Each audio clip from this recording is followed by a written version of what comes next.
Ever stand up fast and the room goes grey for a few seconds? What just happened inside you? That quick head rush is not your ears. It is your blood pressure at brain level dipping for a moment, then snapping back. In the next 10 to 15 seconds, your body runs a rescue. You can feel it as a tunnel, a hiss, and then clarity. You pop up from the couch. Your vision narrows like a camera zoom. You may hear a whoosh in your ears. Maybe you grab a wall for balance. Then the color returns.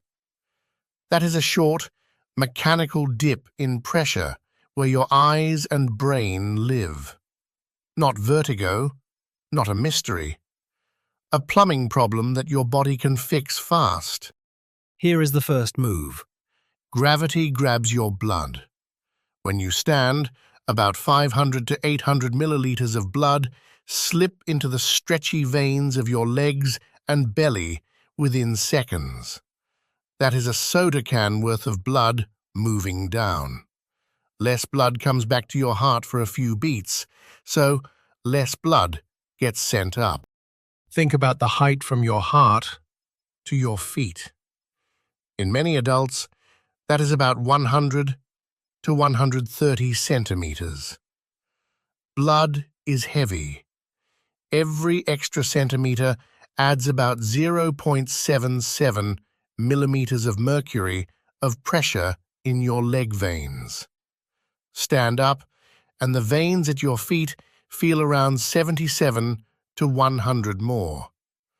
That makes pooling easy. Your heart feels underfilled for a moment. With less coming in, each squeeze sends out less. Doctors call that a drop in stroke volume. You just feel a little weak and floaty. Up at head height, the pressure sags even more than the number you would see at your arm, because your head sits above your heart now. That is the setup for the grey out.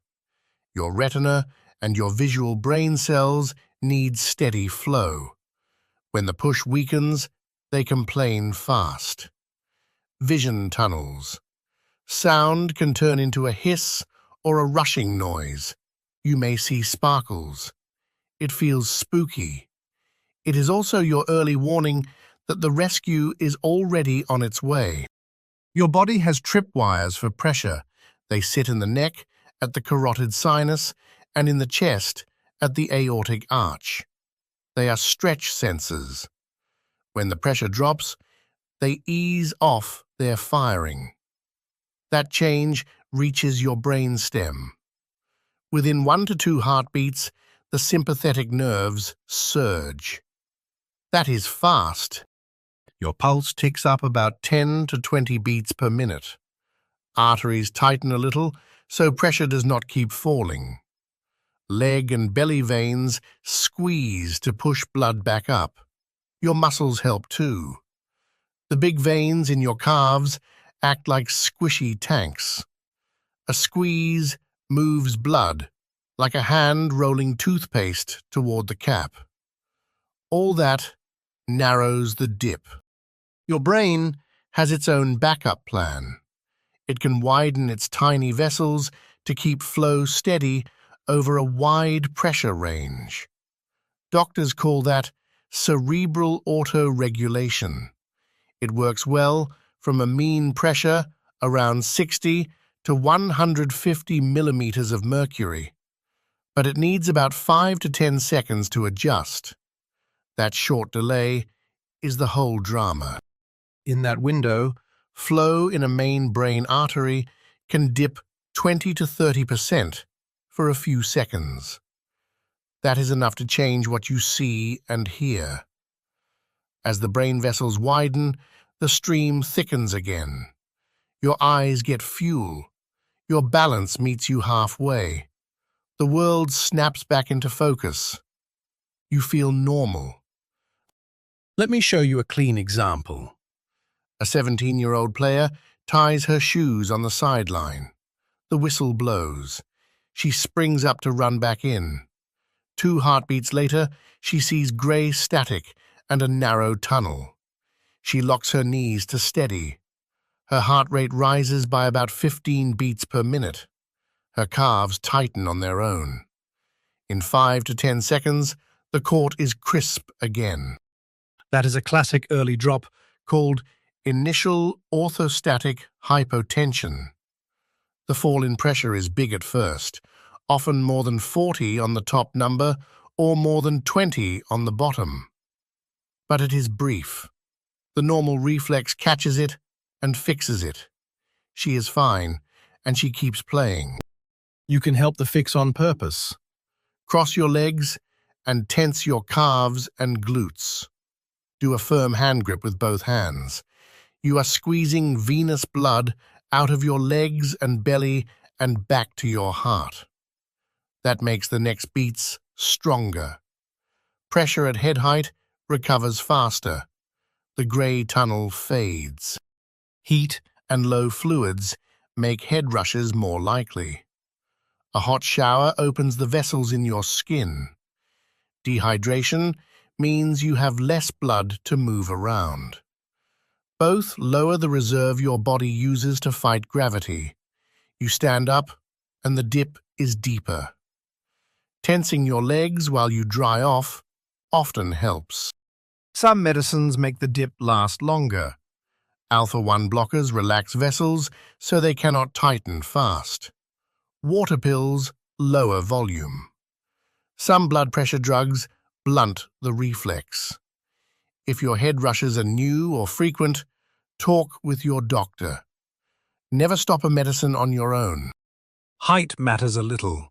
Taller people have a longer blood column from heart to brain and heart to feet. Gravity has more leverage. That makes a head rush a bit more likely when they jump up fast. Athletes and tall teens often notice this. It is not a flaw, it is physics. Space changes the game completely. Astronauts return from months in microgravity with less blood volume. Their vessels and reflexes are out of practice. Standing on landing day can feel strange. They wobble because the normal squeeze is sluggish. After a short time back on Earth, training brings the reflex back. Staying in bed for days can do a smaller version of the same thing. After an illness, you stand and feel washed out. Your veins forgot their daily workout. A few days of moving and hydrating usually restores the bounce. Slow rises help in the meantime. Most head rushes are brief and benign, but sometimes it is not just a quick rush. Doctors define orthostatic hypotension as a sustained drop when you stand. That means the top number falls at least 20 or the bottom number falls at least 10 within 3 minutes. If that keeps happening, it can cause fainting and falls. There is also POTS. That stands for postural orthostatic tachycardia syndrome. In POTS, the heart rate shoots up a lot on standing, at least 30 beats per minute higher in adults, at least 40 higher in teens. It happens within 10 minutes. Blood pressure does not meet the drop that defines orthostatic hypotension. People can still feel dizzy, weak, or foggy. Red flags need care. If you pass out, have chest pain, new trouble speaking or moving, a pounding or uneven heartbeat, black stools, or frequent episodes, get checked. Dizziness has many causes. Inner ear disorders, low iron, low sugar, and heart rhythm problems can all feel similar. A clinician can sort it out. How do doctors measure this? In the clinic, you lie flat for 5 minutes. Then they measure your pressure and pulse after you stand, at 1 minute and at 3 minutes. That can catch the sustained drop. A normal cuff can miss the first seconds. The dip in the first 10 to 20 seconds needs beat-by-beat tools. Finger cuffs or Doppler can see that early sag. Tilt table testing is the safe lab way to bring this on. You lie strapped to a table. The table tilts you upright, while staff watch your pressure and pulse. It lets them see changes over minutes without a risk of falling. It helps tell apart a simple head rush, sustained orthostatic hypotension, and POTS. You may have lived this story. A 72-year-old man on an alpha blocker stands at night to use the bathroom. His vessels cannot tighten fast. Within half a minute, his top number has fallen more than 20. He must sit to avoid fainting. He tells his doctor, and they adjust the plan. Here is another. A long-distance runner steps out of a very hot shower, a bit dehydrated.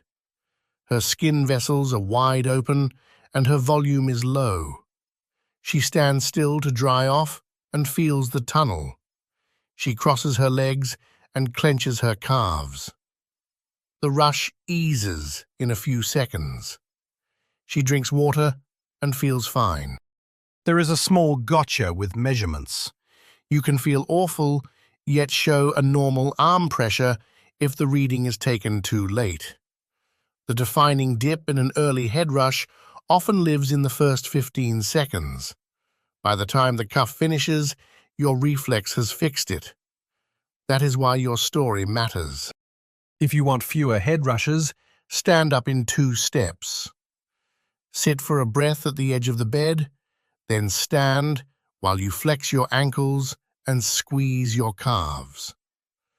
Drink enough fluids on hot days. After a shower, move your legs while you towel off. If you take medicines that relax vessels, rise slowly and hold a counter for a second. Most days, your body beats gravity without you feeling a thing. Your baroreflex and your leg veins run a quiet show, second by second. They protect blood flow to your brain through stairs, long lines, and bus sprints. A head rush is the rare moment you feel the gears spin and then lock back in. The human body is neat like that. You stand. Gravity tugs, sensors fire, vessels squeeze, the brain catches up, vision returns. You get on with your day. If you like clear, no gross-out body science like this, you will like Body Naught. Take care of your head and see you next time.